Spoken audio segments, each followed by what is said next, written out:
Good morning, good afternoon, LinkedIn friends. Here with another episode of Value First Leadership with our favorite fearless leader, Tony Dowling. How you doing, man? Good afternoon, good morning.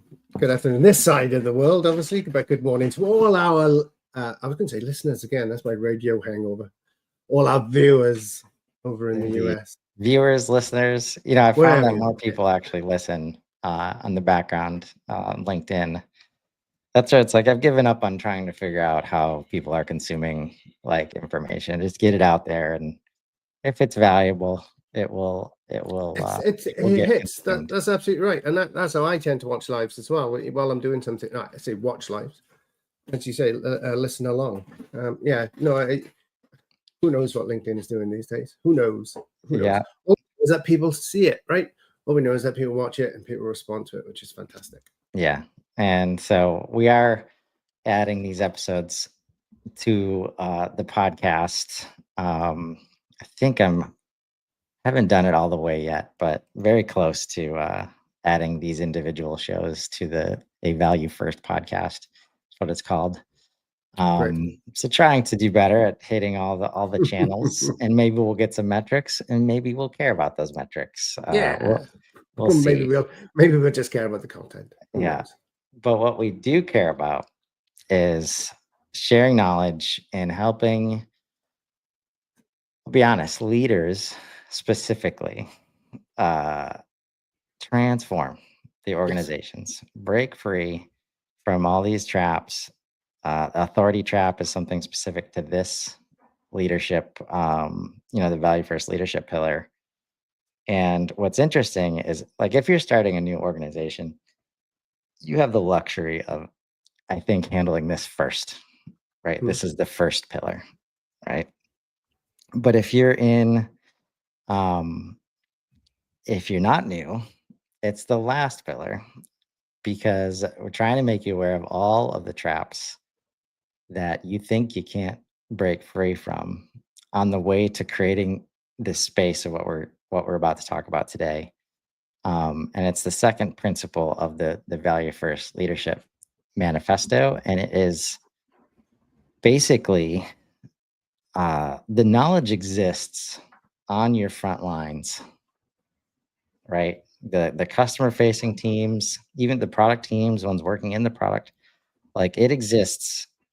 This is relevant, timely knowledge, what we're talking about, especially in today's age when Hmm.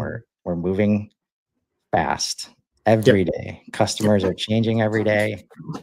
When you have to go back to the boss and you have to send it up the chain to get approvals and have conversations, by the time it gets back to you, customer's gone, opportunity's gone, or you're way behind the eight ball on these things, and your team has to work 10 times as hard to get the results. So this one is all about enabling your team where the knowledge exists to make decisions. Again, very counter to the authority of old, where the decision making is centralized.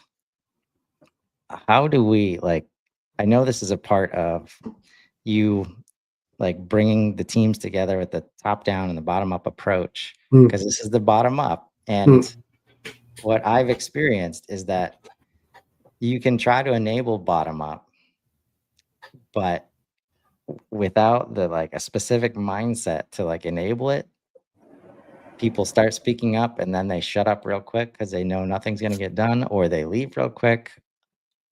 And take us through how you think about it in terms of how you enable others in the organization that's not in leadership to make decisions. Yeah. That is a brilliant description. If you don't mind me saying, so that this is exactly what we're facing, and every day in our practice, in our HubSpot practice, we come up with enterprise, particularly, but not always, enterprise-sized businesses who have this, the authority, if you like, is trapped at the top of the organization. And what happens? They get stuck. So you could argue, and our terminology around all of these things is the gap. We talk about the adoption gap when it comes to HubSpot, the data gap, which I know you're talking a lot about at the minute. You would describe the AI gap similarly. A gap is a place that where you're at versus where you want to be. And the question is always how do we cross it? Now, I come from quite an old-fashioned perspective on this, in that for me, leadership is always the answer. This is one of those things that a leadership team or an individual leader needs to take on the chin to deliver. In other words, if it's not delivered, it's the failing of the leader, which might sound harsh, but it does almost always. I'm sure there are exceptions, but it almost always comes back to the inability of the leader to see something, to do something, to take an action, probably because of their own upbringing and their own training. So imagine it a little bit like an abusive relationship. If the leader was abused on his way up, on her way up through the organization, if they were told to be seen and not heard, if they were taught that risk taking was a negative thing, if they literally learned helplessness, as we call it, within the organization, but maybe they did learn how to skate by or how to climb the greasy pole or any of these things, then when they're there, their organization is going to suffer from exactly this thing. Now, back in the day, a long time ago, we used to talk about turning the pyramid around. So you just described a hierarchical organization with like a pyramid with the boss at the top. And the first ideas of this was turning it around so that you brought the boss to the customer layer. This was the interesting concept. I'm the boss. I'm so far away. I remember one of my biggest gigs, one of the biggest companies. I had my own leadership floor. I was on a floor separate from everybody else. We had the nice offices. It was crazy how hidebound that organization was. Directors didn't come out of their office to actually meet people. This is within living memory. This is not like Victorian times. This is going on at the minute. But gradually what we realized was it's not necessarily the best thing to turn that pyramid upside down. What you need to do is to squash it.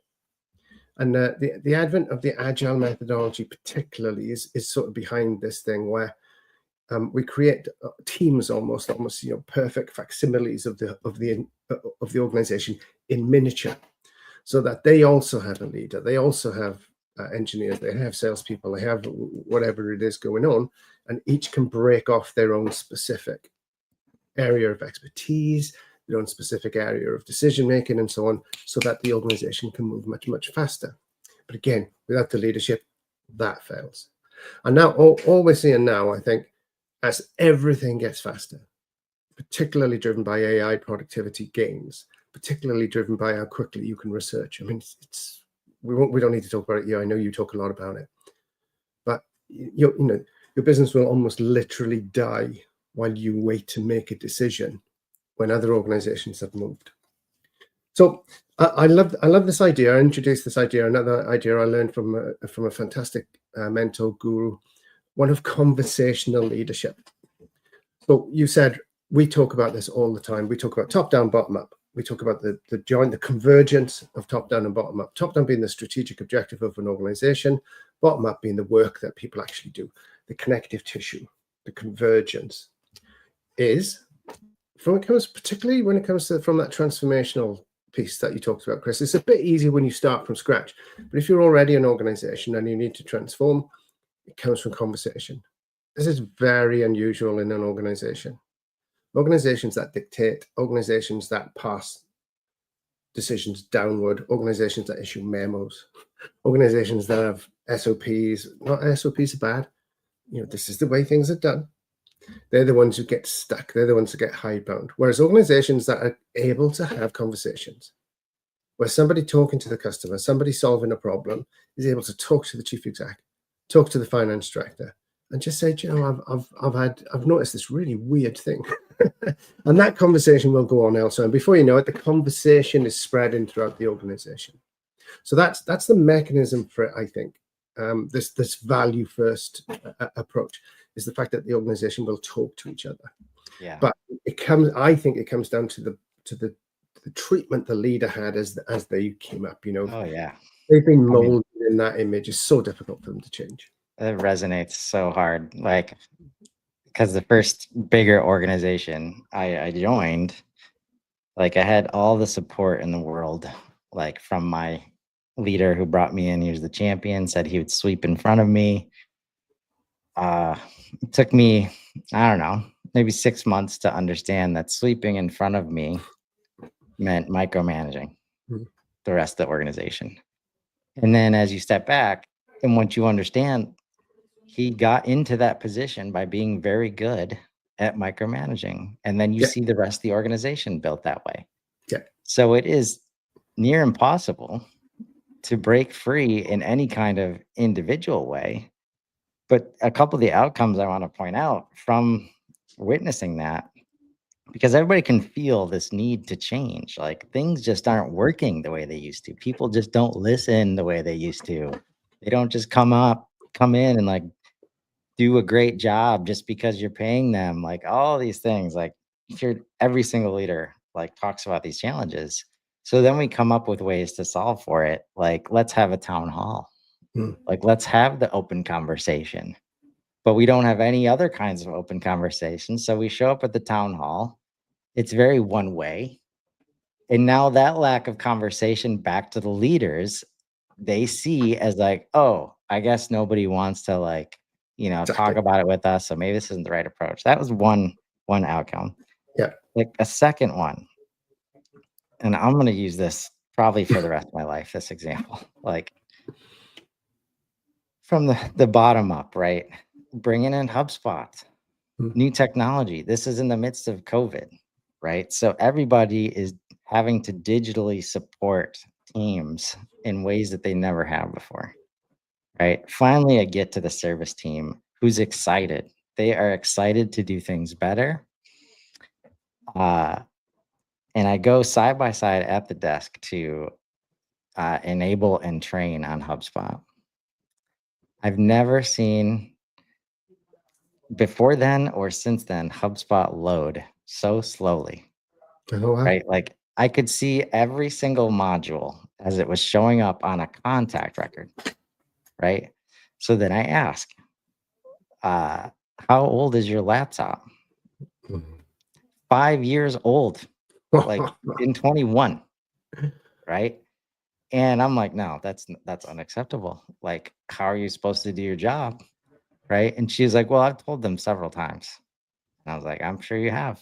How many times have you heard that in an organization? I've told them several times. Right. It's so damning. It's so damning. Just Right. that phrase. But then on the other side of this, and this is where like the environment that creates the micromanage, like causes this to just be a vicious cycle. And because on the other side, the leaders are thinking that specific team, they don't add a lot of value to the organization. They don't see them as valuable contributors beyond data entry, beyond task management. Like, even though these are the frontline customer service people that they are walking through like minefield after minefield every day without the technology they need. And it's a cycle of, this team's not performing or they don't. So I mean, I got in the habit, this was the nice thing, but obviously I didn't last long doing this. I'm not afraid to say it like, okay, you need to tell this person this problem and tell them you need a damn laptop. And it's not okay for a 5-year-old. It's like $1,000 investment, right? And it's ridiculous, but it's just gets created this infrastructure. And that's a technological like example. But when we say that people in those roles aren't allowed to make decisions, right? It's everywhere. Process, it's absolutely everywhere. Now, I think you talk a lot. This is the thing that first attracted me to your way of thinking around this value. First, you talk a lot about the production orientation, right? The production mindset, industrialization, being trapped into these various ideas that you've created. And this is exactly where it's come from. If you think about a standard maturity or distribution curve, a business distribution curve, that we're designed, right? We design our organizations, or did design our organizations, to go through introduction into growth into maturity. Boston Consultancy Group matrix, we've all seen it. We all want a cash cow. We all want that flat line at the top of the graph, which has got maximum profit for minimum investment, right? But it is such a dangerous way of thinking now, because things move faster now than they ever have. So you think about the chaos of a startup. We deal with loads of chaotic startups and growth organizations. I often say The difference between growth and not for these sorts of organizations is organization. That's why the CRM is so important. But you've got so organized, right, that you're caning it, you're churning out the widgets, you're making the profit, and you are now completely intolerant of deviation. You're completely intolerant, because deviation or creative thinking or changing the process leads to suboptimal return, or at least it always did. So now you've got this entire organization that's born just to conform. It may have started as a scrappy little startup. It may have been an innovative, agile growth organization, but now it's naturally got to maturity. It's naturally got to the point where the shareholders, I've said it again, want as much return for as little investment as they possibly can get. And the way they'll do that is by wringing it for as much as they can. So change is bad, okay? Anything that you want to change there is bad. So what we've got to try and do, and you know, the world is littered with examples of these businesses that then failed hard. And it could be the Industrial Revolution, it could be the Agrarian Revolution, but certainly recently the digital revolution. We've seen it, you know, household names in living memory within 25 years, within the Google. I mean, my God, who would imagine Google is potentially heading to end of life after 25 years of ultra domination? Right? This is how fast things are moving. So we now have to think completely differently about what we want from our organization. We now don't want to hit maturity and sit back in our traps and relax and just get the most out of it that we can for as long, unless we do, right? Unless we have that short-sighted a view that we're just going to jump out of it, which I'm sure there are plenty of VCs out there who will do that. They'll jump in, they'll transform, they'll jump back out, make a big return, right? It's not healthy for business. But we have to think differently. And the only way we can think differently about that is by thinking about the value first. You know, the value that I'm getting out of my mature organization is shareholder value, is corporate value, is value that's going to the chief exec. It's not even reaching down into the organization. So this is what I mean by it's an alignment issue as much as anything else. What do we want from these organizations? We want them to constantly innovate. If we want them to constantly grow and change, then we have to put value first. We have to think about where's it going to go. If we're happy just to extract from them until they die, well, fine. You know, that's not very good for anybody except the ones who are ultimately benefiting from it. But then that is such a huge change to make, you know, for these organizations that have been built through the 70s, through the 60s, the 70s, the 80s, and some of them are still hanging on. I mean, think about this. I just said it. Think about it. Google is potentially entering its end of life after 25 years. It's done the whole curve. And then potentially, I mean, maybe they won't. Maybe they'll pull it out of the bag. I don't know. But well, certainly the Google that we've known, right? Yes, I think exactly. They're in the best position to do. There's so many things that they do in support of AI research. Like a lot of the people that we're hearing from now, like Eric Schmidt and Mo Gadot, are a couple that I like to listen to. See ex Google like everywhere. So I think, and with that, you should be paying attention to what they're doing a lot. And this is where leaders in these organizations, like, it's tough. Like, you want to look for like signals and like, what am I supposed to do? But you end up cherry picking like what's working for other orgs. And this is why the conversation inside of the organization is so important. Like you were getting at, Tony, like, and I'm listening to the 16 laws of communication. First book I've listened to from a really well-known author. I really like, you know, it's the first book, John C. Maxwell, right? I don't know why I decided to listen to this one. Got so many books, really well known. But he just shared a story where he was going to give a talk in the Middle East somewhere. And his message was about to be how like leaders are last, like in the pecking order. And he noticed before he went up on stage that there were thrones in the first row, like literal thrones, like for the for the royal family. I don't Yeah. know how they refer to it, but so he didn't prevent himself from giving the message. He just had to do a lot of room warm up first. He had to build a personable relationship with the audience before he could then challenge, the whatever assumptions there were. And that's why like town halls are a great idea, right? But this whole concept of like you have to show and let people experience psychological safety in some way.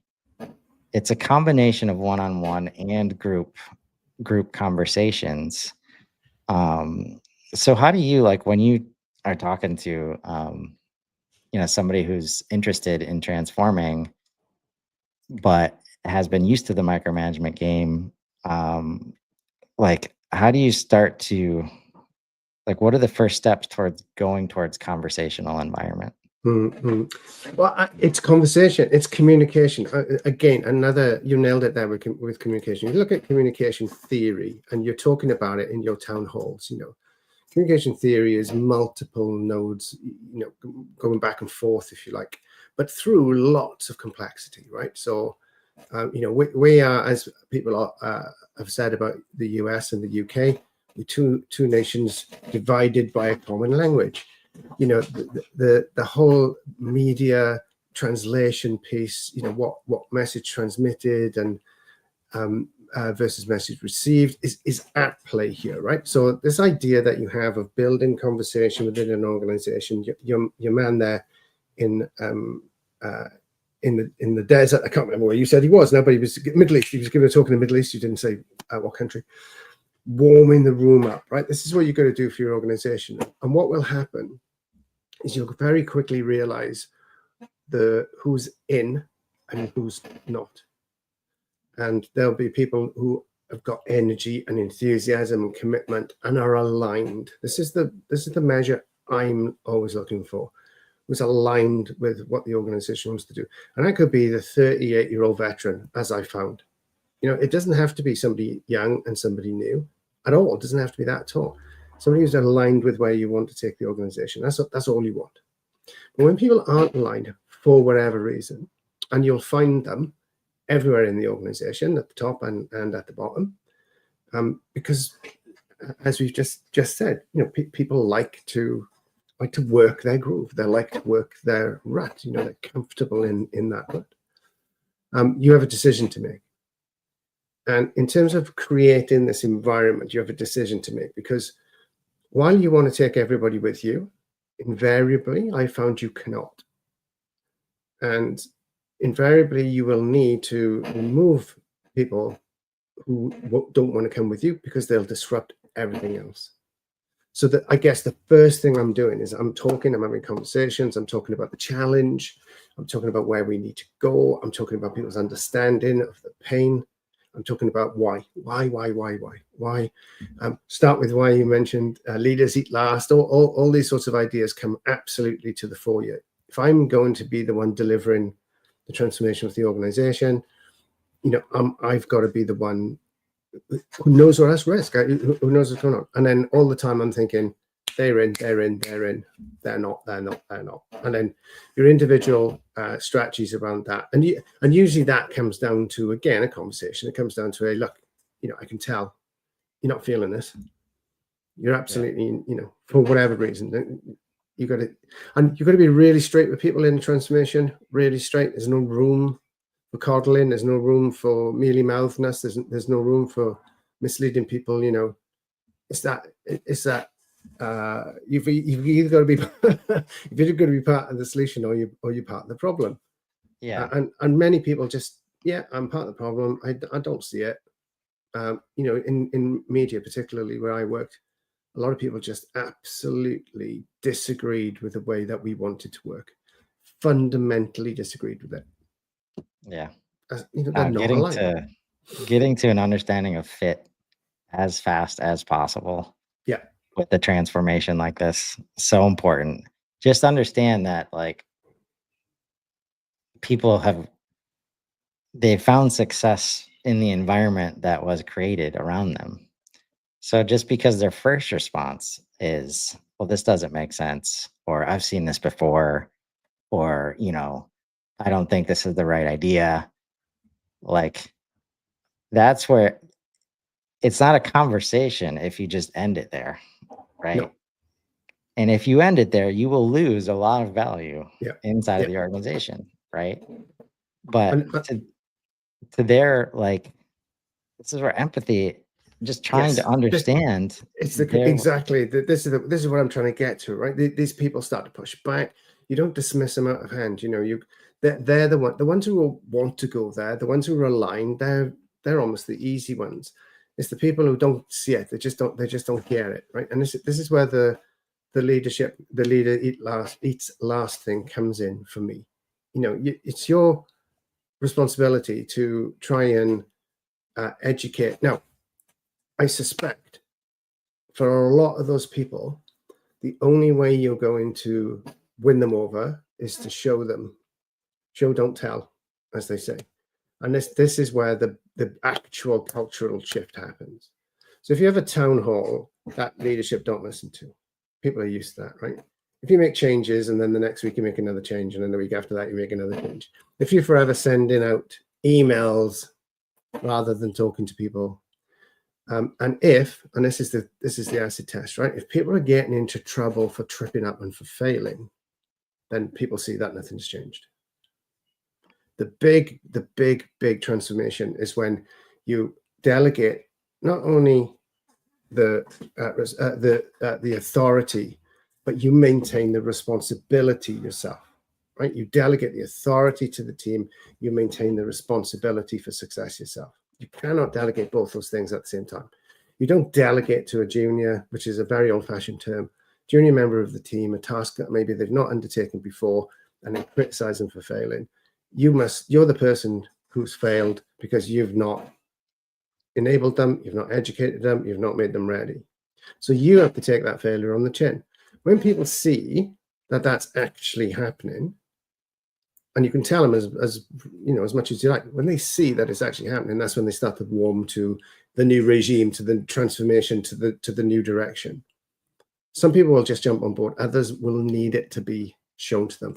The ones that you can't work with are the ones who see it and still don't believe. Yeah. There's nothing you can do then, But this is so difficult, right? Particularly for entrenched leaders, people who've been in the organization for a long time, to genuinely take the heat on the chin if something has been delegated or projected out or whatever, if it's gone wrong, and to not blame that other person is just not human nature. It's really hard to do. Oh, it was the economy, it was them, they were underprepared, they were this, they were this. If I'm talking to directors in the business, and they're telling me why their people have failed, I don't want to know. They're not fit. They're not fit. I want to know what we're doing next time. I don't know whose fault it was. I want to know what we're going to do the next time, because people are coming with us.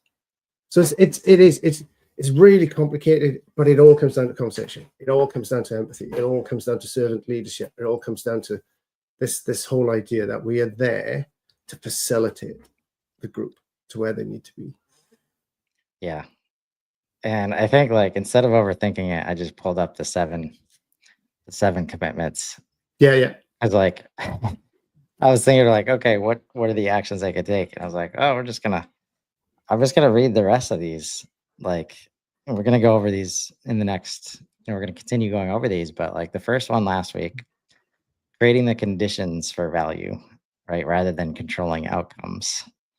This is like if you don't have this mindset going in, you're not going to approach a town hall like in the right way. Because what we want, because inevitably it's like, we're like, all right, we're going to have a town hall. We want to say this and we're hopeful for this response. And we're going to have a Q&A at the end. So let's plant questions to make sure we get it. And then now we're comfortable that there is going to be a back and forth. So we don't actually create the space for like conversation, right? Today we're talking about distributing authority. Next week we're talking about illuminating paths rather than dictating routes, right? Again, like, well, you have to lead. You're not leading from the front. Nope. Right? Like, we want to point. We need you to point where we're supposed to be going as an organization. Yeah, I love that. Illuminating paths is such a good way to describe it. Yeah, there are a couple of phrases, I would roll these mantras out to my teams, and I'm sure they get very bored of it, But the idea of the leader is to multiply yourself through others, is not to do everything yourself, not to take all the glory, make all the decisions, do all the hard yards. In fact, the leader is like that, and I'm guilty of it every day in my small organizations. It does happen unless you're aware of it. But you don't keep a dog and bark yourself is another brilliant one. You have brilliant people. You go to the ends of the earth to hire these amazing, fantastic people, and then tell them how to do something. It's bananas, So they need to know what the objective is. They need to know their constraints. You can spend this money, or you can do this thing, or you can, treat them as grown-ups. Oh my God, can you imagine? Treat them as adults, and ask them for the solutions. That's how you multiply yourself through the people in your team. This is where we need to go. Your responsibility. You have the authority, I should say. It's my responsibility as a leader. You have the authority to plot that way for us. What if we fail? Well, if you fail, you fail. Well, there's no guarantee I would fail. There's no guarantee I would succeed, I should say. I might fail. It's really hard. It is really hard to do, especially if you've been brought up in this old way of getting the wrist slapped, or even worse, even worse. These hierarchical, because that's where it comes from. These hierarchical organizations where you have to play the rules to get to the top. And in a number of organizations, they're built that way. It's their DNA. It's the whole point. And we're just going through another shift now. We're just going through another one now where more of them will fall off. More of them will dry up and flake off and be replaced by these, these units, by these alignments, by these tribes, by these families of people working together for more important things than just extracting the most value for the least amount of input.